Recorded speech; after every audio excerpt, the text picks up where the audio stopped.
tahun 2021 mudik ditiadakan.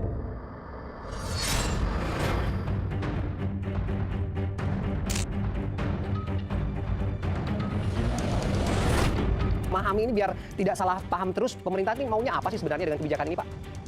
Ini kebijakannya kan paradoks gitu ya. Artinya satu sisi melarang mudik, tapi di sisi lain ada sektor-sektor ekonomi termasuk pariwisata.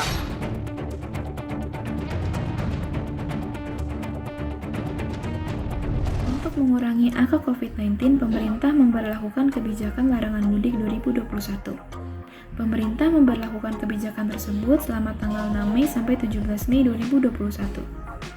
Regulasi larangan mudik 2021 diatur dalam Surat Edaran Nomor 13 Tahun 2021 dari Satgas Penanganan COVID-19.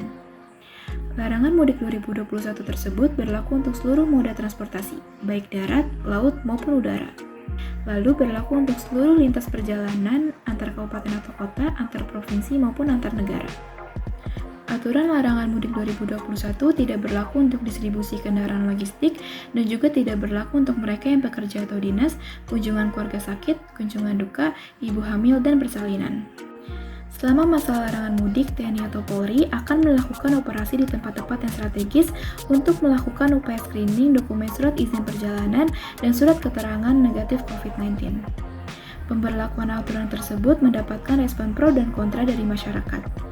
Kekecewaan masyarakat semakin bertambah karena pemerintah mengizinkan tempat wisata dibuka dan dikunjungi selama peniadaan mudik.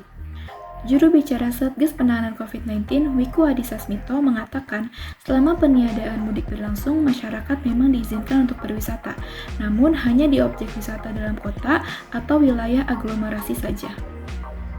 Sudah kedua kalinya, pemerintah secara resmi melarang adanya aturan mudik guna menekan angka virus dari wabah COVID-19 ini.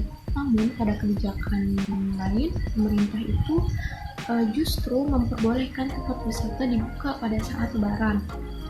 Aturan tersebut dianggap sebagai suatu kebijakan yang menuai kontra karena bertentangan dengan aturan sebelumnya, dan dengan adanya kebijakan diperbolehkannya berwisata itu menjadi tolak ukur yang dirasa kurang tepat, walaupun pemerintah itu menghimbau agar tetap memperlakukan protokol kesehatan, namun tetap saja dirasa masih kurang karena masih banyaknya pengunjung wisata abai terhadap protokol kesehatan. Jadi dampak kebijakan ini pada masyarakat yaitu walaupun tujuan awal pemerintah dalam membuat kebijakan ini adalah untuk memberikan peluang kepada masyarakat guna masyarakat dapat menghilangkan penatnya dengan berlibur, akan tetapi nyatanya banyak juga masyarakat yang merasakan stres dengan dibukanya tempat wisata ini dikarenakan banyaknya kepadatan dan juga kemacetan yang terjadi di jalanan atau di titik-titik tertentu. Lalu selain itu, alih-alih menjaga protokol kesehatan, justru banyak juga masyarakat yang tidak mengindahkan atau tidak mematuhi protokol kesehatan tersebut. Dikarenakan, pertama, adanya kurangnya pengawasan yang ketat dari tim yang bersangkutan, dan juga di beberapa tempat wisata juga tidak memungkinkan untuk masyarakat memakai masker selama berada di tempat wisata tersebut, seperti di tempat wisata air yaitu kolam renang ataupun pantai. Itu sangat tidak memungkinkan untuk masyarakat dalam menikmati liburannya atau menikmati fasilitasnya dengan menggunakan masker. Selain itu juga dapat menimbulkan kerumunan yang padat dan juga masyarakat tentunya akan sulit untuk menjaga jarak antara satu dengan yang lainnya dikarenakan kerumunan yang begitu banyak. Dan hal ini juga dapat menjadi penyebab dari penyebaran atau peningkatan orang yang terjangkit COVID-19 ini. Karena COVID-19 ini dapat dengan mudah ditularkan antara orang satu dengan orang yang lainnya dengan sentuhan ataupun dengan cairan yang keluar ketika bersin dan sebagainya. Nah, dari kebijakan ini juga berdampak untuk para pengusaha transportasi, di mana walaupun tempat-tempat wisata dibuka, tetapi tetap saja untuk para supir angkot, supir bus, dan sebagainya mengalami penurunan karena yang biasa biasanya di saat menjelang lebaran ramai ditumpangi oleh para pemudik, sekarang tidak, dan jarang digunakan untuk masyarakat yang akan liburan, di mana masyarakat yang akan liburan ini rata-rata menggunakan kendaraan pribadi. Nah, selain dari sisi perekonomian tadi, juga ada dari sisi sosial, di mana seharusnya di saat Hari Raya Idul Fitri dapat saling bertemu dan bersilaturahmi dengan keluarga yang jauh, tetapi untuk kali ini tidak dapat terjadi karena adanya kebijakan ini. Nah, sebenarnya masyarakat menerima kebijakan tentang dilarangnya mudik ini, tetapi karena ada ketidakkonsistenan dalam kebijakan ini dari pemerintah sendiri, membuat masyarakat tidak yakin dalam kebijakan ini.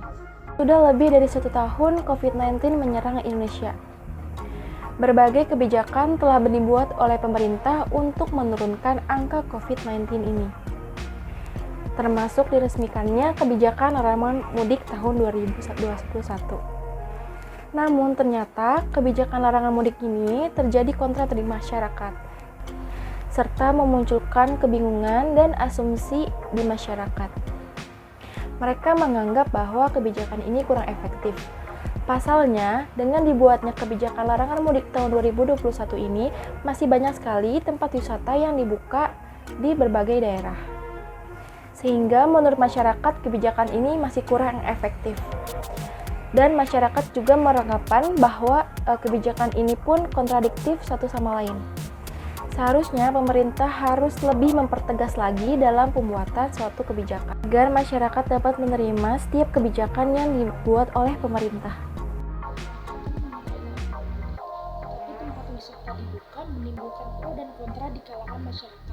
Kelompok kami memilih kontra terhadap kebijakan tersebut. Banyaknya dampak yang ditimbulkan dari kebijakan ini membuat masyarakat menilai pemerintah inkonsisten, yang akhirnya membuat masyarakat bingung dan melanggarnya, sehingga menimbulkan permasalahan baru, dan juga membuat penyebaran COVID-19 semakin masif, mengingat banyak pengunjung tempat wisata yang mengabaikan protokol kesehatan. Oleh karena itu, solusinya adalah pemerintah harus tegas dalam menetapkan kebijakan mengenai larangan mudik dan tempat wisata. Penutupan tempat wisata secara tiba-tiba setelah dibuka menimbulkan pemerintah kurang antisipasi, sehingga pemerintah diharapkan dapat melakukan research yang lebih dalam untuk antisipasi kebijakan. Dan solusi terbaiknya adalah memberikan subsidi kepada para pengelola tempat wisata saat penutupan, agar mereka tidak mengalami kerugian yang parah, dan upaya pencegahan COVID-19 dapat terus dilakukan.